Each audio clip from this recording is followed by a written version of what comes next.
नमस्कार सभी को। प्रस्तुत है मुंशी प्रेमचंद द्वारा रचित कहानी अनाथ लड़की।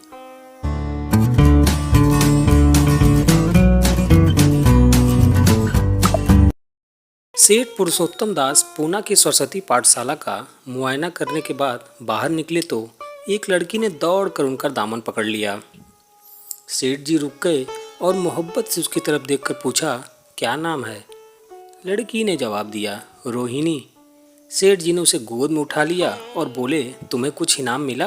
लड़की ने उनकी तरफ बच्चों जैसी गंभीरता से देखकर कहा, तुम चले जाते हो, मुझे रोना आता है, मुझे भी साथ लेते चलो। सेठ जी ने हंसकर कहा, मुझे बड़ी दूर जाना है, तुम कैसे चलोगी? रोहिणी ने प्यार से उनके गर्दन में हाथ डाल दिए और बोली, जहाँ तुम जाओगे वहीं मैं भी चलूँगी, मैं तुम्हारी बेटी होंगी। मदरसे के अफसर ने आगे बढ़कर कहा, इसका बाप साल भर हुआ नहीं रहा, माँ कपड़े सीती है, बड़ी मुश्किल से गुजर होती है। सेठ जी के स्वभाव में करुणा बहुत थी। यह सुनकर उनकी आंखें भर आई। उस भोली प्रार्थना में वह दर्द था जो कि पत्थर से दिल को पिघला सकता था। बेकसी और यतीमी को इससे ज़्यादा दर्दनाक ढंग से जाहिर करना नामुमकिन था। उन्होंने सोचा, इस नन्हे से दिल में न जाने क्या अरमान होंगे और लड़कियां अपने खिलौने दिखाकर कहती होगी, यह मेरे बाप ने दिया है। वह अपने बाप के साथ मदरसे आती होगी, उसके साथ मेलों में जाती होगी और उनकी दिलचस्पियों का जिक्र करती होगी। यह सब बातें सुन सुनकर इस भोली लड़की को भी ख्वाहिश होती होगी कि मेरे बाप होता। माँ की मोहब्बत में गहराई और आत्मिकता होती है जिसे बच्चे समझ नहीं सकते। बाप की मोहब्बत में खुशी और चाव होता है जिसे बच्चे खूब समझते हैं। सेठ जी ने रोहिणी को प्यार से गले लगा लिया और बोले, अच्छा मैं तुम्हें अपनी बेटी बनाऊंगा, लेकिन खूब जी लगाकर पढ़ना। अब छुट्टी का वक्त आ गया है, मेरे साथ आओ, तुम्हारे घर पहुंचा दूं। यह कहकर उन्होंने रोहिणी को अपने मोटर कार में बिठा लिया। रोहिणी ने बड़े इत्मीनान और गर्व से अपनी सहेलियों की तरफ देखा। उसकी बड़ी बड़ी आंखें खुशी से चमक रही थी और चेहरा चांदनी रात की तरह खिला हुआ था। सेठ जी ने रोहिणी को बाजार की खूब सैर कराई और कुछ उसकी पसंद से, कुछ अपनी पसंद से बहुत सी चीज़ें खरीदी। यहाँ तक कि रोहिणी बातें करते करते कुछ थक सी गई और खामोश हो गई। उसने इतनी चीज़ें देखी और इतनी बातें सुनी कि उसका जी भर गया। शाम होते होते रोहिणी के घर पहुँचे और मोटर कार से उतरकर रोहिणी को अब कुछ आराम मिला। दरवाज़ा बंद था। उसकी माँ किसी ग्राहक के घर कपड़े देने गई थी। रोहिणी ने अपने तोहफों को उलटना पलटना शुरू किया। खूबसूरत रबड़ के खिलौने, चीनी की गुड़िया जरा दबाने पर चूं चूं करने लगती और रोहिणी यह प्यारा संगीत सुनकर फूली न समाती। रेशमी कपड़े और रंग बिरंगी साड़ियों के कई बंडल थे, लेकिन मखमली बूटे की गुलकरियों ने उसे खूब लुभाया था। उसे उन चीजों को पाने की जितनी खुशी थी, उससे ज्यादा उन्हें अपनी सहेलियों को दिखाने की बेचैनी थी। सुंदरी के जूते अच्छे सही, लेकिन उनमें ऐसे फूल कहाँ हैं?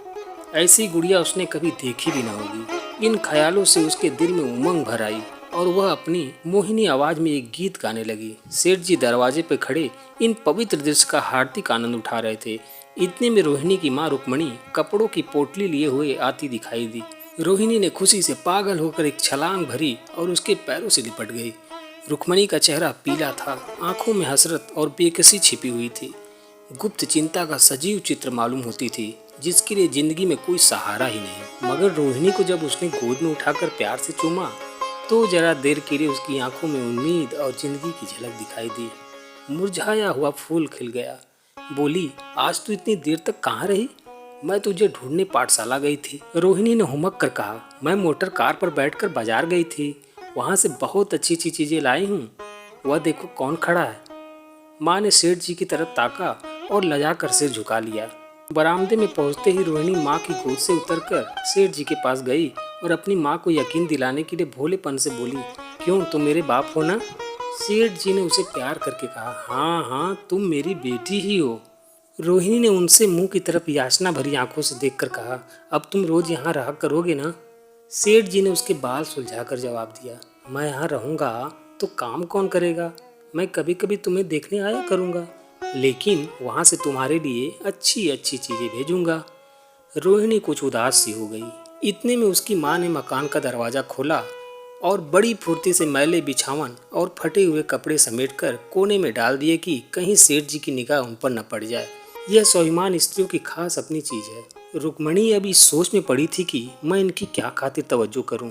उसने सेठ जी का नाम सुना था, उसका पति हमेशा उनकी बड़ाई किया करता था। वह उनकी दया और उदारता की चर्चाएं अनेकों बार सुन चुकी थी। वह उन्हें अपने मन का देवता समझा करती थी। उसे क्या उम्मीद थी कि कभी उसका घर भी उसके कदमों से रोशन होगा। लेकिन आज जब वह शुभ दिन संयोग से आया तो वह इस काबिल भी नहीं कि उन्हें बैठने के लिए एक मोढ़ा दे सके। घर में पान और इलायची भी नहीं।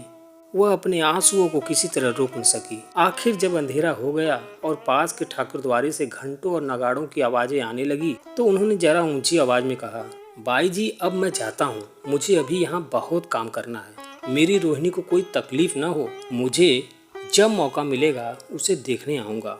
उसके पालने पोसने का काम मेरा है और मैं उसे बहुत खुशी से पूरा करूँगा। उसके लिए अब तुम कोई फिक्र मत करो। मैंने उसका वजीफा बांध दिया है और यह उसकी पहली किस्त है।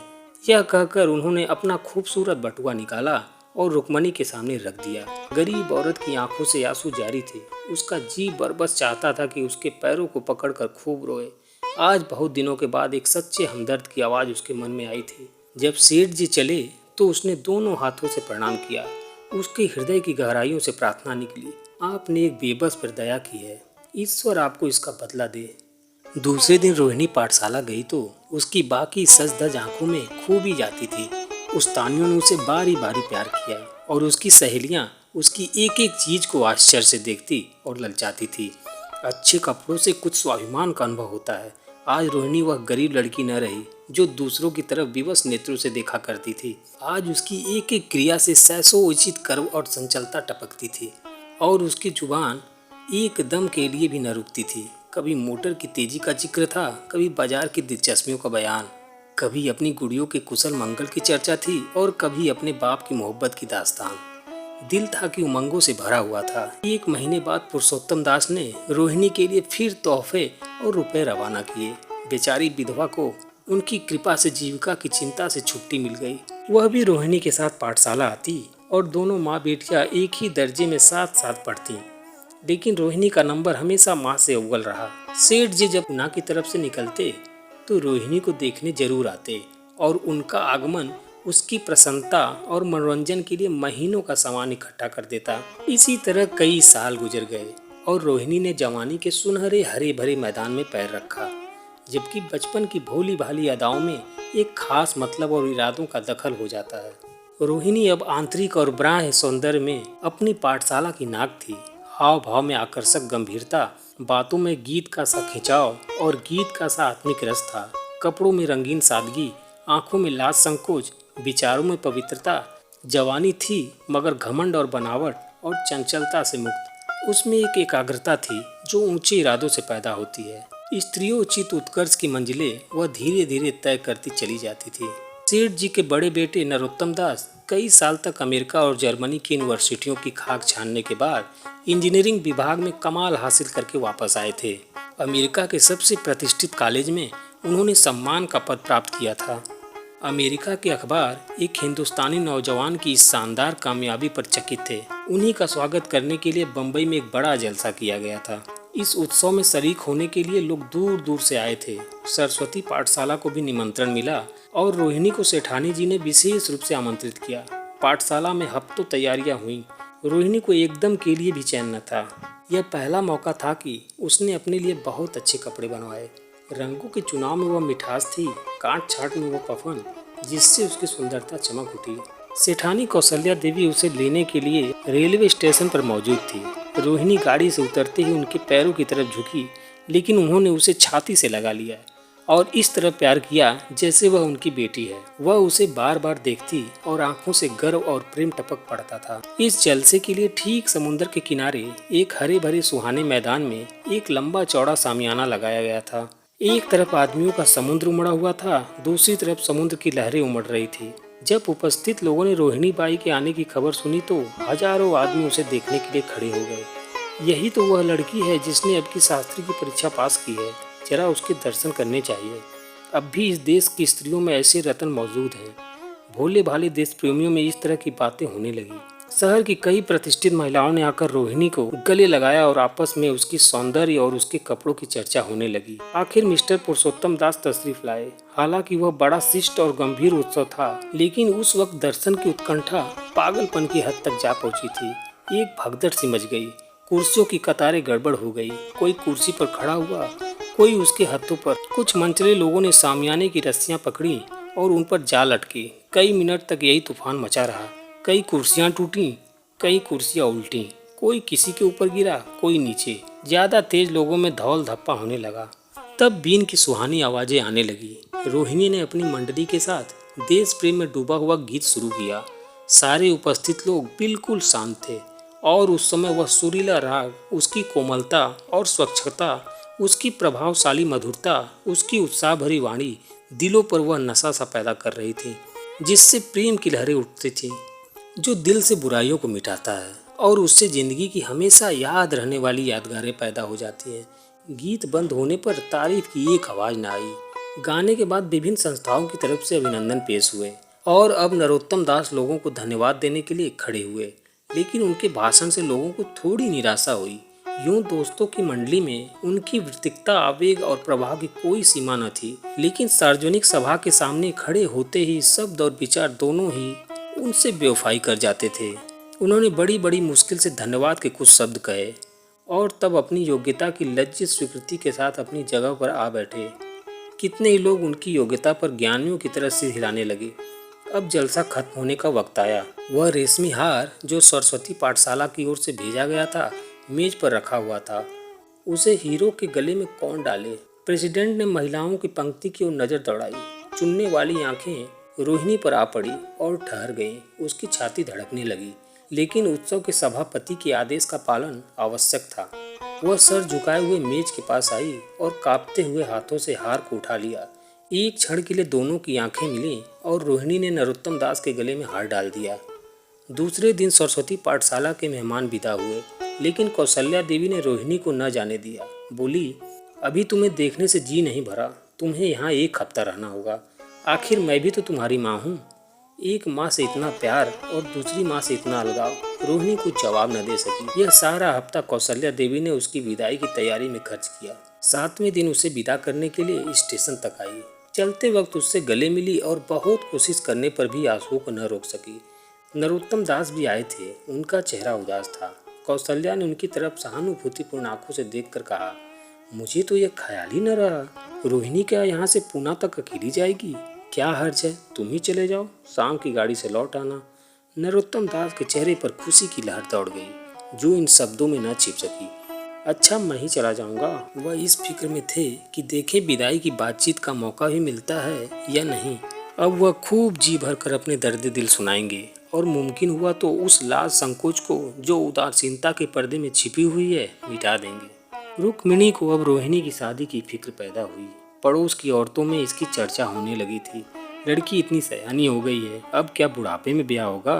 कई जगह से बात आई।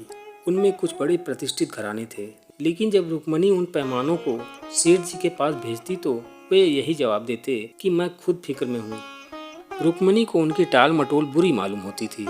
रोहिणी को बम्बई से लौटे महीना भर हो चुका था। एक दिन वह पाठशाला लौटी तो उसे अम्मा की चारपाई पर एक खत पड़ा हुआ मिला। रोहिणी पढ़ने लगी। लिखा था, बहन, जब से मैंने तुम्हारी लड़की को बम्बई में देखा है, मैं उस पर रिझ गई हूँ। अब उसके बगैर मुझे चैन नहीं है। क्या मेरा ऐसा भाग्य होगा कि वह मेरी बहू बन सके? मैं गरीब हूँ, लेकिन मैंने सेठ जी को राजी कर लिया है। तुम भी मेरी यह विनती कबूल करो। मैं तुम्हारी लड़की को चाहे फूलों की सेज पर न सुला सकूं, लेकिन इस घर का एक एक आदमी उसे आंखों की पुतली बनाकर रखेगा। अब रहा लड़का, माँ के मुंह से लड़के का बखान कुछ अच्छा नहीं मालूम होता, लेकिन यह कह सकती हूँ कि परमात्मा ने यह जोड़ी अपनी हाथों से बनाई है। सूरत में, स्वभाव में, विद्या में, हर दृष्टि से वह रोहिणी की योग्य है। तुम जैसे चाहे अपना इत्मीनान कर सकती हो। जवाब जल्द देना और ज्यादा क्या लिखूं। नीचे थोड़े से शब्दों में सेठ जी ने उस पैगाम की सिफारिश की थी। रोहिणी गालों पर हाथ रखकर सोचने लगी। नरोत्तम दास की तस्वीर उसकी आंखों के सामने आ खड़ी हुई। उनकी वह प्रेम की बातें, जिनका सिलसिला बम्बई से पूना तक नहीं टूटा था, कानों में गूंजने लगी। उसने एक ठंडी सांस ली और उदास होकर चारपाई पर लेट गई। सरस्वती पाठशाला में एक बार फिर सजावट और सफाई के दृश्य दिखाई दे रहे थे। आज रोहिणी की शादी का शुभ दिन, शाम का वक्त, बसंत का सुहाना मौसम। पाठशाला के दारों दीवार मुस्कुरा रहे हैं और हरा भरा बागीचा फूला नहीं समाता। चंद्रमा अपनी बारात लेकर पूरब की तरफ से निकला। उसी वक्त मंगलाचरण का सुहाना राग उस रूपहली चांदनी और हल्के हल्के हवा के झोंकों में लहरें मारने लगा। दूल्हा आया, उसे देखते ही लोग हैरत में आ गए। यह नरोत्तम दास थे। दूल्हा मंडप के नीचे गया। रोहिणी की माँ अपने को रोक न सकी। उसी वक्त जाकर सेठ जी के पैर पर गिर पड़ी। रोहिणी की आंखों से प्रेम और आनंद के आंसू बहने लगे। मंडप के नीचे हवन कुंड बना था। हवन शुरू हुआ। खुशबू की लपेटें हवा में उठी और सारा मैदान महक गया। लोगों के दिलो दिमाग में ताजगी की उमंग पैदा हुई। फिर संस्कार की बारी आई। दूल्हा और दुल्हन ने आपस में हमदर्दी, जिम्मेदारी और वफादारी के पवित्र शब्द अपनी जबानों से कहे। विवाह की वह मुबारक जंजीर गले में पड़ी, जिसमें वजन है, शक्ति है, पाबंदियां हैं, लेकिन वजन के साथ सुख और पाबंदियों के साथ विश्वास है। दोनों दिलों में उस वक्त एक नई बलवान आत्मिक शक्ति की अनुभूति हो रही थी। जब शादी की रस्में खत्म हो गई तो नाच गाने की मजलिस का दौर आया। मोहक गीत बजने लगा। सेठ जी थक कर चूर हो गए थे। जरा दम लेने के लिए बागीचे में जाकर एक बेंच पर बैठ गए। ठंडी ठंडी हवा आ रही थी। एक नशा सा पैदा करने वाली शांति चारों तरफ छाई हुई थी। उसी वक्त रोहिणी उनके पास आई और उनके पैरों से लिपट गई। सेठ जी ने उसे उठाकर गले लगा लिया और हंसकर बोले, क्यों, अब तो तुम मेरी अपनी बेटी हो गई ना।